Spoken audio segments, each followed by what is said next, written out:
Hello, all my darlings. Welcome back to Cooking with Ash. Yes, that's correct.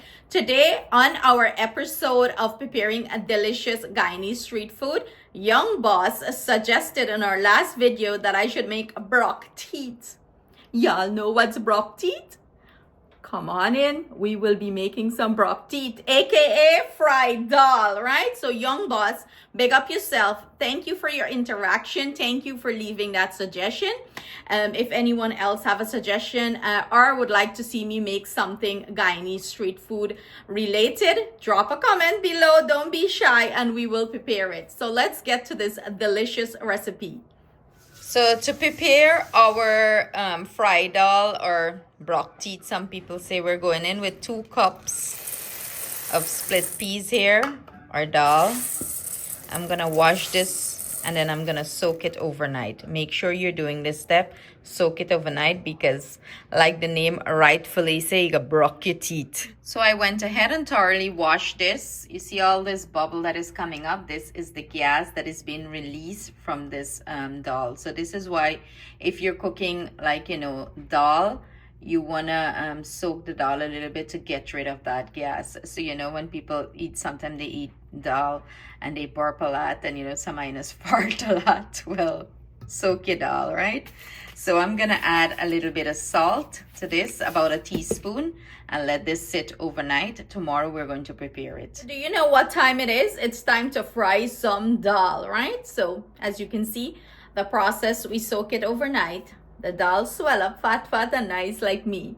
Today we're going to fry it up. So what I went ahead and do, I put it about maybe 20 minutes now in my strainer in the sink so we could get rid of most of that water. I will also take a dry piece of paper towel and get rid of any kind of liquid or water, most of it that I can get rid of. But before we do that, I am going to pound up some garlic. I'm gonna use my mortar and pestle, old school, and grind up me garlic and my pepper, and I'll use a little bit cilantro. That will help to flavor up our dal. So let's do this, babies. My mortar and pestle here, I have about maybe 5-6 cloves of garlic, and I'm gonna pound these up and grind them up in here. You can use whatever kitchen gadget you have, but I like to see little chunks of it. I don't like it extremely smooth. You can chop it up however you like. Ooh, the aroma here is amazing. Just like if you use your masala brick, pound it up and put some muscle into it. It's going to release all that aroma, that oil, and then this is going to flavor up the dal. Really, really delicious.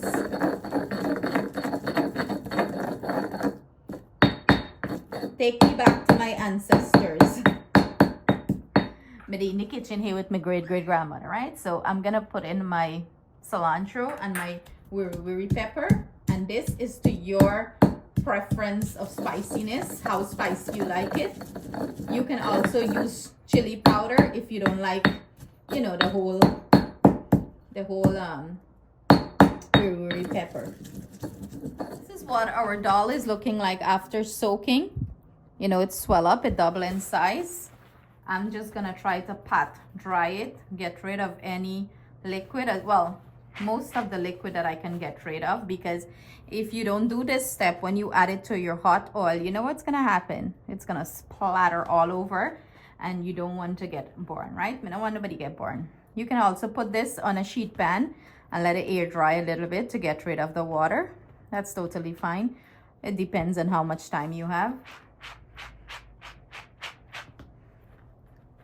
I have my oil heating up here. After pat drying this dal as much as I can, I'm gonna go ahead and add some of this to the oil, maybe half of it, and we're gonna start the frying process. You want to stick around and constantly keep on turning your dal.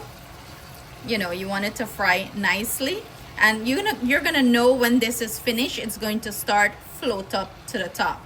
That's when you're gonna grab like a strainer or something to dip it out of the oil.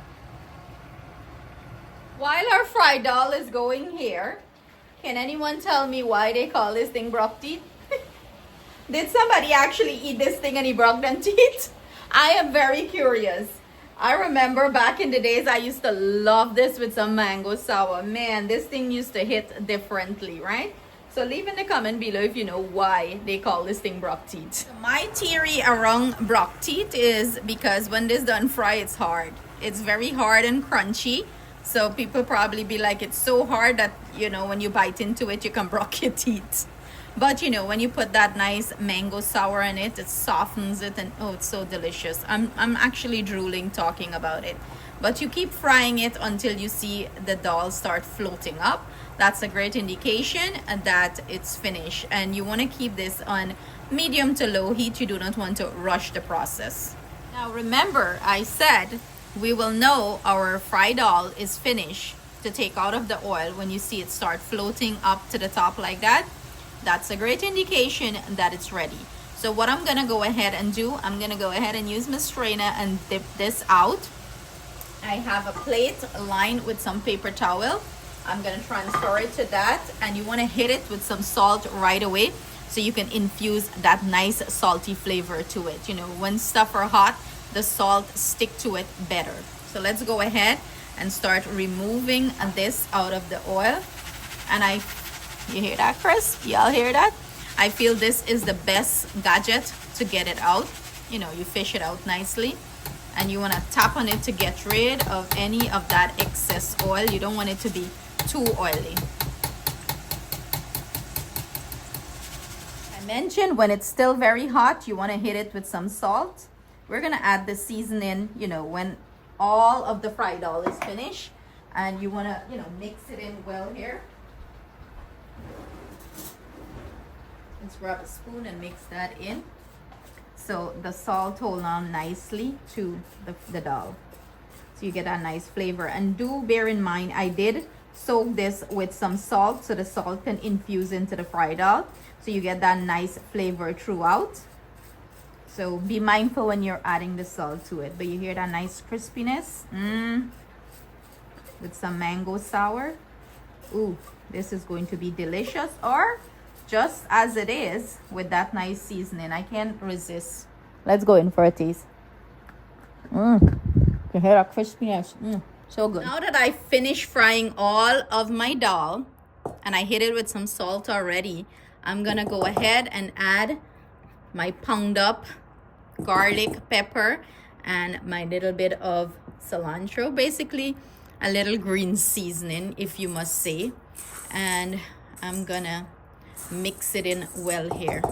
So what I like to do, I usually put the lid on to secure it tight, and I would shake it, let everything mix in really good. You hear that crunchiness? Are you drooling? You make your own shake. See the salt and everything, so it's nice and combined here. See some chunky pieces still there, but you want to, you know, take your spoon and incorporate it well, so every bite you get delicious flavor.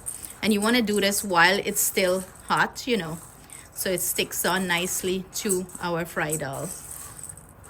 So this is our finished product, ladies and gentlemen. Let me know in the comment if this is something you would try. I'm gonna put a little bit of sour in this, and we're going to enjoy it. You can eat it just as it is. You do not need any other condiments to go with it. It's so delicious on its own. But you know, I gotta go in old school way with my little mango sour on this. Me still got to do a little taste test here without the sour, okay?